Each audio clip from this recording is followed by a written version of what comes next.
मैं मोबिन अंसारी अंसारी क्लासेस से आज एक बार फिर से 11th क्लास के लिए हिस्ट्री का चैप्टर लेकर आया हूँ। चैप्टर नंबर 7 बदलती हुई सांस्कृतिक परंपराएं।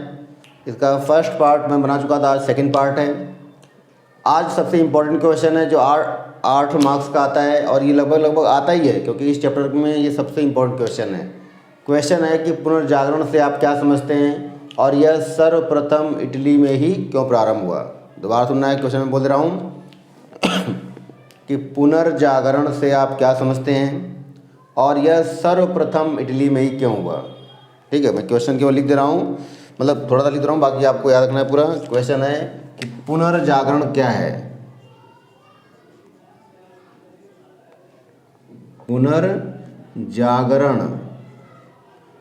पुनर्जागरण से आप क्या समझते हैं और यह सर्वप्रथम इटली में ही क्यों प्रारंभ हुआ। ठीक है, दोबारा याद रखना है कि पुनर्जागरण से आप क्या समझते हैं और यह सर्वप्रथम इटली में ही क्यों प्रारंभ हुआ, ये क्वेश्चन है। तो सबसे पहले तो हमें पुनर्जागरण की परिभाषा बतानी होगी। ठीक है, सबसे पहले क्या बताना होगा, पुनर्जागरण की परिभाषा। तो बताना है कि पुनर्जागरण, जबकि ये मैं पहले वाले वीडियो में बता चुका हूँ लेकिन दोबारा बता दे रहा हूँ, आप वहाँ से चाहें तो देख सकते हैं कि पुनर्जागरण फ्रेंच भाषा के शब्द रेनेसा का हिंदी अनुवाद है जिसका अर्थ है पुनर्जन्म या फिर से जागना, अर्थात ज्ञान के माध्यम से लोगों को जागरूक करना ही पुनर्जागरण है। और यह सबसे पहले इटली में प्रारंभ हुआ जिसके कई कारण हैं। तो यहाँ तक आपको लिखना है कि पहले पुनर्जागरण की परिभाषा, फिर बताना है कि पुनर्जागरण सबसे पहले इटली में हुआ जिसके कई कारण हैं। ठीक है, तो पहले मैं जितने भी कारण है उसकी एक रूपरेखा बना ले रहा हूँ ताकि कौन कौन से कारण हैं, फिर अब उन्हीं कारणों की हम क्या करेंगे, व्याख्या करेंगे। ठीक है, तो याद रखना इसमें सबसे जो कारण है बताया जाता है कुस्तुनतुनिया।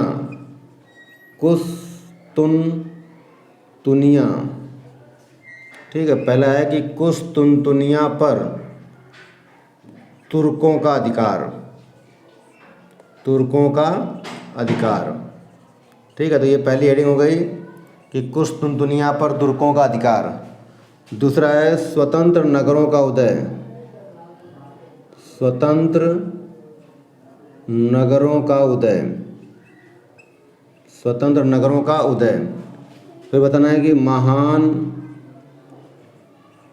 कलाकारों का उदय या जन्म।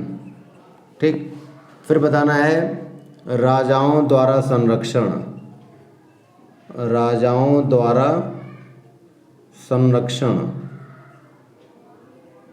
ठीक, राजाओं द्वारा संरक्षण। और लास्ट में बताना है महान लेखकों का जन्म। ठीक, महान लेखकों का जन्म। ठीक है, दोबारा सुनना है कि पुनर्जागरण सर्वप्रथम इटली में ही हुआ, इसके कई कारण है। अब इनकी क्या करेंगे, व्याख्या करेंगे। तो कारण मैं दोबारा बता दे रहा हूँ, आपको पेपर में भी अगर टाइम आपको लग रहा है कि सही है तो पहले आप ऐसे बना दिया करें, फिर एक एक की व्याख्या कर दिया करें। ठीक है, जिससे कि टीचर को भी कॉपी चेक करने में क्या होगी, बहुत ही सहूलियत होगी और हो सकता है कि अगर उसको अच्छा लगे तो आपको मार्क्स अच्छा मिल सकता है। तो इटली में ही प्रारंभ क्यों हुआ, हमने कहा कुस्तुनतुनिया पर तुर्कों का अधिकार, स्वतंत्र नगरों का उदय, महान कलाकारों का जन्म, राजाओं द्वारा संरक्षण और महान लेखकों का उदय या जन्म। अब पहली हेडिंग है कुस्तुनतुनिया पर तुर्कों का अधिकार। क्या रखना है कि कुस्तुनतुनिया पर तुर्कों का अधिकार। ठीक, तो 1453 1453 में तुर्कों ने, मैं केवल कहानी समझाता हूँ, आसान लिख लेंगे आप, कि 1453 में तुर्कों ने कुस्तुनतुनिया पर आक्रमण करके अधिकार कर लिया। 1453 में तुर्कों ने कुस्तुनतुनिया पर आक्रमण करके अधिकार कर लिया। उस समय कुस्तुनतुनिया में कई विद्वान रहते थे जो इस स्थान को छोड़कर इटली में जाकर बस गए। दोबारा सुनना है, तुर्कों ने 1453 ईस्वी में कुस्तुनतुनिया पर आक्रमण करके अधिकार कर लिया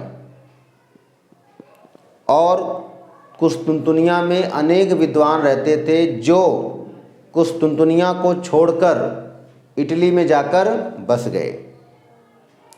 और जब इटली में बस गए तो चूँकि वो विद्वान थे, उन्होंने अपने ज्ञान के माध्यम से इटली के लोगों को जागरूक किया। यही कारण है कि सबसे पहले पुनर्जागरण इटली में प्रारंभ हुआ।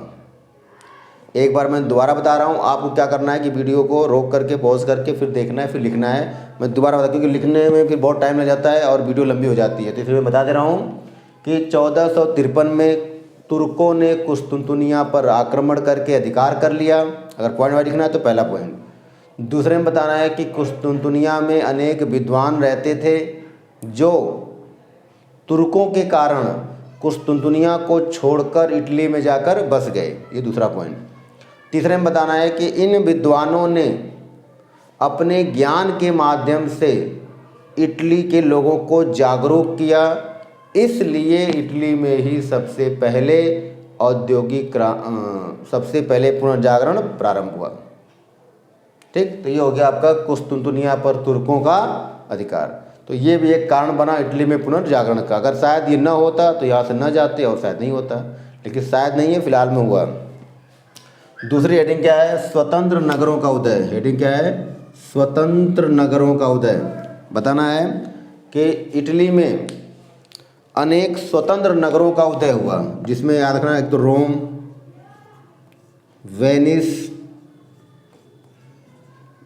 वेनिस और फ्लोरेंस।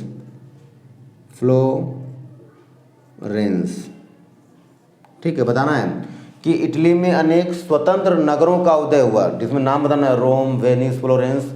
ठीक है, इनका उदय हुआ और इन पर सामंतों का प्रभाव नहीं था या सामंतों के प्रभाव से मुक्त थे। सामंतों के प्रभाव से मुक्त थे या स्वतंत्र थे। ठीक, मुक्त थे। अब सामंत क्या है आप छठे चैप्टर में पढ़ चुके हैं, इसलिए यहाँ मैं बता नहीं रहा हूँ।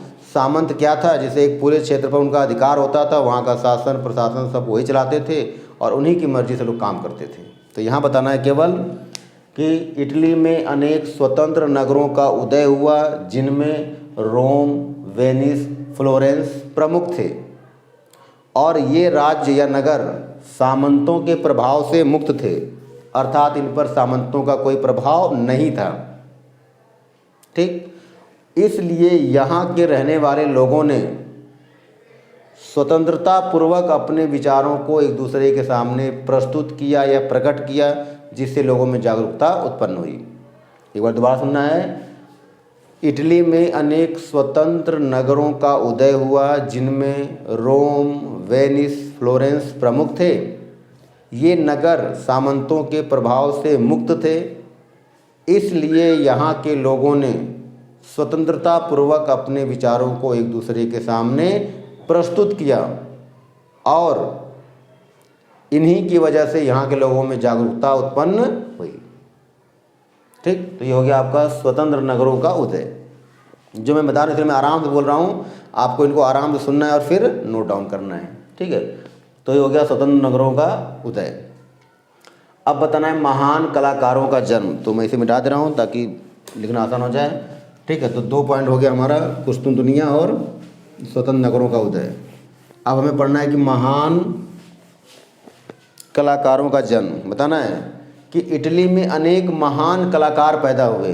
इटली में अनेक महान कलाकार पैदा हुए, जिन्होंने अपनी कलाओं और चित्रों के माध्यम से इटली वासियों को जागरूक किया। दोबारा सुनना है कि इटली में अनेक महान कलाकार पैदा हुए, जिन्होंने अपनी कलाओं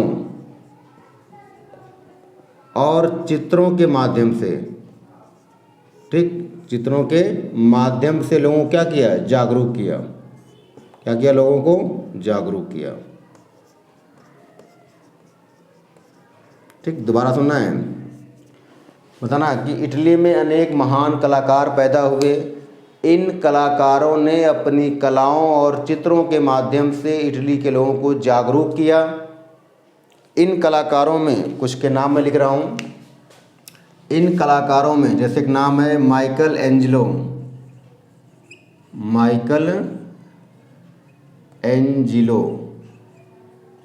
ठीक, माइकल एंजिलो एक महान कलाकार हैं। इनके जो चित्र का नाम है दी पाइटा। दी पाइटा, कई बार क्वेश्चन पूछा गया है कि दी पाइटा नामक चित्र किसके द्वारा बनाया गया, तो माइकल एंजिलो के द्वारा। तो बताना है कि इन कलाकारों में माइकल एंजिलो, ठीक, एक है लियोनार्डो दा विंची, मैं यहाँ लिख रहा हूँ लियोनार्डो द विंची, ठीक, लियोनार्डो द विंची, ये भी एक महान कलाकार हैं। इन्होंने मोनालिसा और द लास्ट सपर नामक चित्र की रचना की। दोबारा सुनना है कि इटली में अनेक महान कलाकार पैदा हुए जिन्होंने अपनी कलाओं और चित्रों के माध्यम से इटली के लोगों को जागरूक किया। इन कलाकारों में माइकल एंजिलो और लियोनार्डो दा विंची सबसे प्रमुख हैं। बता देना है कि माइकल एंजिलो के चित्र का नाम दी पाइटा है, जबकि लियोनार्डो दा विंची ने मोनालिसा और द लास्ट सफर नामक चित्र की रचना की। अलग से प्रश्न आ सकता है, द लास्ट सफर नामक चित्र किसने बनाया, तो ये, ठीक। इसी में एक और जानना है। अब नेक्स्ट है राजाओं द्वारा संरक्षण। राजाओं द्वारा संरक्षण, ठीक। तो बताना है कि इटली में पुनर्जागरण प्रारंभ हुआ जिसमें वहाँ के राजाओं की भी महत्वपूर्ण भूमिका थी। दोबारा सुनना है कि इटली में पुनर्जागरण प्रारंभ हुआ, इनमें यहाँ के राजाओं की भी महत्वपूर्ण भूमिका थी। इन राजाओं ने इटली के लोगों को संरक्षण या सुरक्षा प्रदान की, संरक्षण या सुरक्षा प्रदान की, जिससे लोग स्वतंत्रता पूर्वक अनेक ग्रंथों और अन्य तरीकों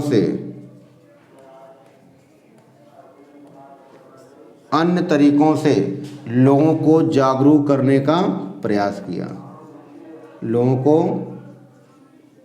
जागरूक करने का प्रयास किया। दोबारा सुनना है कि इटली में अनेक महान राजा थे। अनेक महान राजा हुए, उन राजाओं ने यहाँ के लोगों को संरक्षण प्रदान किया, और राजा की संरक्षण में, या जब राजा ने लोगों को सुरक्षा प्रदान की तो लोग स्वतंत्रता पूर्वक अनेक ग्रंथों की रचना की, अन्य तरीकों से लोगों को जागरूक किया। यही कारण है कि सबसे पहले इटली में ही पुनर्जागरण प्रारंभ हुआ। और लास्ट हेडिंग है महान लेखकों का जन्म, ठीक, महान लेखकों का जन्म। अब महान लेखकों में बताना है कि इटली में अनेक महान लेखक पैदा हुए। लेखक मतलब राइटर। बताना है कि इटली में अनेक महान लेखक पैदा हुए, और इन लेखकों ने अपनी रचनाओं के माध्यम से लोगों को जागरूक करने का कार्य किया। ठीक, लोगों को क्या किया, जागरूक करने का कार्य किया। ठीक, जागरूक किया। तो बात सुनना है कि इटली में अनेक महान लेखक पैदा हुए। इन लेखकों ने अपनी रचनाओं के माध्यम से यहाँ के लोगों को जागरूक किया, जिनमें कुछ नाम है जैसे राफेल,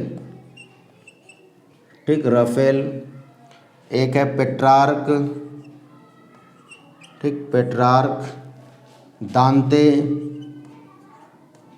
इत्यादि, ठीक, इत्यादि प्रमुख विद्वान हैं जिन्होंने अपने रचनाओं के माध्यम से लोगों को जागरूक किया। दांते की जो सबसे प्रसिद्ध पुस्तक है जिसका नाम है डिवाइन कॉमेडी, ठीक, नाम क्या प्रश्न आ सकता अलग से कि डिवाइन कॉमेडी, ठीक है, तो प्रश्न आ सकता है कि डिवाइन कॉमेडी नामक पुस्तक किसने लिखी, तो दांते। तो इस तरह से लास्ट में निष्कर्ष लिखना है कि उपरोक्त बिंदुओं के आधार पर, लास्ट में आपको क्या लिखना है, निष्कर्ष, ठीक, निष्कर्ष। और निष्कर्ष में बता देना है कि उपरोक्त बिंदुओं, हमने जो कुछ वो बताया, तो उपरोक्त बिंदुओं के आधार पर हम ये कह सकते हैं कि, उपरोक्त बिंदुओं के आधार पर हम ये कह सकते हैं कि 14वीं सदी में इटली में पुनर्जागरण प्रारंभ हुआ, जिसके कई सारे कारण थे। तो इस तरह से इसका आंसर कंप्लीट हुआ। ठीक है, यहीं पर एक आध क्वेश्चन अलग से बता दे रहा हूँ। जैसे एक महान विद्वान है, इसका आंसर पूरा हो गया है। क्वेश्चन आता है, कभी भी आ सकता है कि मैकियावेली एक प्रमुख विद्वान है। ठीक, मैकियावेली की प्रसिद्ध पुस्तक का नाम क्या है? प्रश्न आ सकता है कि मैकियावेली की प्रसिद्ध पुस्तक का नाम क्या है? तो द प्रिंस या दी प्रिंस। ठीक, तो प्रश्न आ सकता है कि दी प्रिंस नामक पुस्तक किसने लिखी? तो मैकियावेली ने। और इस पुस्तक में उन्होंने क्या किया कि मनुष्य के स्वभाव के बारे में विस्तार से उल्लेख किया है। ठीक है, तो इस तरह से आज इतना ही है। यदि ये वीडियो आपको पसंद हो तो लाइक करें, शेयर करें, सब्सक्राइब करें और ज़्यादा से ज़्यादा दोस्तों में इसे फैलाने का प्रयास करें, बांटें, ताकि मैं मेहनत करके और ज़्यादा वीडियो बना सकूं। Thank you.